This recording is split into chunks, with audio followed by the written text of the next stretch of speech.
दोपहर से हम लोग इसी पर ज्यादा चर्चा कर रहे हैं। हालांकि बजट में और भी बहुत कुछ है जिसकी चर्चा हो रही है, लेकिन इसकी चर्चा ज्यादा इसीलिए है क्योंकि मिडिल क्लास को लेकर आजकल दिल्ली चुनाव में बहस छिड़ी हुई है कि अरविंद केजरीवाल भी लगातार मिडिल क्लास की चर्चा कर रहे हैं, उनके लिए घोषणाएं करते जा रहे हैं। अब बीजेपी की केंद्र सरकार ने ये जो घोषणा की है, अब बहस ये छिड़ गई है कि इसका फायदा क्या चुनाव में मिलेगा। आपको क्या लगता है कुंडू साहब, इसका चुनाव में फायदा मिलेगा? यह चुनाव में ये एक फैक्टर होगा, एक प्ले में, जैसे दिलीप कह रहे हैं कि एक देखिए फील गुड फैक्टर तो मिडिल क्लास में आएगा।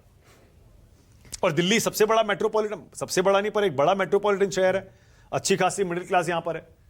चुनाव में कितना असर होगा? चुनाव में दिल्ली में एकदम असर नहीं होगा मिडिल क्लास पर, मैं ये नहीं कह सकता, लेकिन मुझे लगता है बहुत ज़्यादा इसको ओवर एस्टिमेट मत कीजिए, क्योंकि जो 1 लाख रुपए से अधिक पाने वाले जो लोग हैं उनकी जो है वोटिंग पैटर्न जो है वो ये छोटी मोटी ऐसे इंसेंटिव से 6,000 रुपये पर मंथ अगर बच रहा है, उससे मुझे लगता है गाइडेड नहीं होगी, क्योंकि बहुत सारे कंसिडरेशन है। लेकिन लोअर लेवल पे बिजली बिल, पानी बिल, इस पर जो असर पड़ता है। लेकिन एक चीज़ मैं बताऊँ, हम लोग चर्चा कर रहे हैं एग्जम्पशन की मिडिल क्लास के लिए जो इनकम टैक्स में जो हुआ है।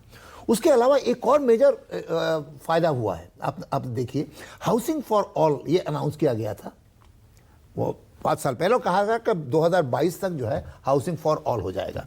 टारगेट यह था कि स्लम अपग्रेडेशन होगा। 70% घर जो बनेंगे अर्बन एरिया में, 11 मिलियन घर बनने थे, और मेरे ख्याल से टारगेट मोरलेस पूरे हो गए। हरदीप पुरी साहब ने बहुत जोर लगाया। पहले तो टेक ऑफ नहीं कर रहा था क्योंकि बेसिकली बहुत रेस्ट्रिक्शन से, इनकम आपका इससे कम होना चाहिए, घर का कॉस्ट इतना कम होना चाहिए, टेक ऑफ नहीं कर रहा था। उन्होंने रिलैक्स कर दिया। उसकी वजह से क्या हुआ, मिडिल क्लास आ गई। जो 11 मिलियन घर जो बने वो रफली बन गए, लेकिन वो जो है टारगेटेड जो गरीब तबके पर न जाकर काफ़ी सारे मिडिल क्लास ने घर को खरीद लिया। वैसे मैं आपको बताऊं, आंकड़े ये कहते हैं कि 11 मिलियन शॉर्टेज थी, लेकिन 9 मिलियन वेकेंट हाउसेस पहले ही पड़े हुए थे। तो ये जो नए घर बने वो कुछ घर जो है दो खरीद लिए। अब ये सवाल उठता है कि अगर किसी के पास 2 घर हैं, दूसरा घर अगर आप ऑक्युपाइड नहीं है तो उस पर आपको टैक्स देना पड़ेगा। हाँ। अगर आप रेंट पे दिया है तो टैक्स देना ही है। लेकिन अब ये प्रेशर था मिडिल क्लास का, जिन्होंने घर वेकेंट हाउसेस रखे हुए हैं। 8 मिलियन सोचिए शहरों में घर वेकेंट पड़े हुए हैं, वो बढ़ रहे इस वजह से कि नए घर आए, तो उसके लिए एग्जेम्पशन देना जरूरी था। तो अब ये रूल आ गया है कि अगर आपका दूसरा घर है, अगर वो रेंट पे नहीं है तो उस पर कोई टैक्स की जरूरत नहीं है। और आजकल अगर आप रेंट पे देते भी हैं तो बहुत सारे तरीके हैं जिसे हम ना दिखाएं। तो ये एक बहुत बड़ी राहत है, क्योंकि मिडिल क्लास आप पूछ रहे थे कि कहाँ खर्चा करता है। हाँ। बाकी लग्जरी आइटम्स हैं, टूरिज्म है, होटल इंडस्ट्री है, कंज्यूमर ड्यूरेबल तो है ही, लेकिन कुछ हिस्सा जो है हाउसिंग पर भी जाता था। हाँ। और ये जो है उसको एक स्मूदन कर दिया कि आप दूसरा घर रख सकते हैं, उस पर टैक्स की जरूरत नहीं। मोहित है ना, कुछ फील गुड फैक्टर तो आएगा ना इसमें एक और इस पर भी आइएगा। कहाँ खर्चा करेगा ये? मैं इससे एक चीज और जोड़ना चाहता हूं। अगर आप उन्होंने टीडीएस रैशनलाइजेशन की बात की, वहां पर भी उन्होंने जो टीडीएस ऑन रेंट है उसकी जो बेसिक लिमिट थी 2.4 लाख, उसको बढ़ा के 6 लाख कर दिया।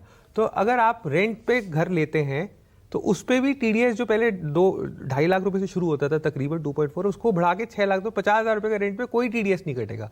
तो ये दर्शाता है मकान मालिक का, हाँ, जब आप रेंट देते हैं तो उसकी इनकम हुई तो आपको टीडीएस काटना पड़ता था पहले। हाँ। तो अब वो उसकी जो लिमिट है बढ़ा दी गई है। फायदा तो मकान मालिक का होगा। हाँ बिल्कुल, तो है तो वो भी टैक्स पे मकान मालिक को। अर्बन एरिया में बहुत सारे हाउस होल्ड हैं जिनके पास 2 घर हैं, और दूसरे घर के ऊपर अगर टीडीएस में भी ये मिल रहा है तो वो भी एक फायदा है। और दूसरे घर को आप ना डिक्लेयर करें कि रेंट पे नहीं दिया है, उस पर कोई टैक्स नहीं। वैसे मैं नहीं चाहता आप पॉलिटिकल कमेंट करें, आप एक एक्सपर्ट हैं, टैक्स एक्सपर्ट हैं, फिर भी आपको लगता है चुनाव में ये फैक्टर हो सकता है किसी तरह? मैं मिडिल क्लास की या वोटर की साइकी समझने की कोशिश कर रहा हूं आपसे। देखिए, दिल्ली की जनता है ना जी, उसकी पीड़ाएं, ये टैक्स रेट में मिलना या ना मिलना, वो उसकी महत्वाकांक्षा ये सेंट्रल गवर्नमेंट से हो सकती है। बट जब स्टेट गवर्नमेंट की आप बात करते हैं तो वहाँ मुद्दे अलग हैं।